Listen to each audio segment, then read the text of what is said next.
ಕನಸಲ್ಲಿ ಯಾಕೋ ಯಾವುದು ಸಾಲಲ್ಲ, ಮೋಡಾನ ಮುದ್ದು ಮಾಡೋಕ್ಕಾಗಲ್ಲ, ಚಿಟ್ಟೆಗೆ ಚಡ್ಡಿ ಹಾಕೋಕ್ಕಾಗ್ಲಿಲ್ಲ. ನಿಮ್ಗೆ ಗೊತ್ತಲ್ವಾ ನಾನು ಮುಟ್ಟಾಳ.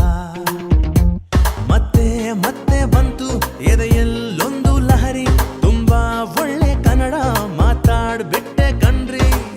ಮೂಗು ಬೊಟ್ಟಾಗಿ ಹುಟ್ಟಿದ್ರೆ ನಾನು ಇವಳ ಮೂತಿಲೇ ಇರ್ಬೋದಿತ್ತು. ನನ್ನ ಆಸೆಗೂ ಮೀನಿಂಗ್ ಇರ್ಬೋದಾ? ಯಾವನಿಗೆ ಗೊತ್ತು, ಯಾವನಿಗೆ ಗೊತ್ತು. ಮುಂದೆ ಎಲ್ಲಾದ್ರೂ ತಿಂಡಿ ಸಿಗಬೋದಾ? ಯಾವನಿಗೆ ಗೊತ್ತು, ಯಾವನಿಗೆ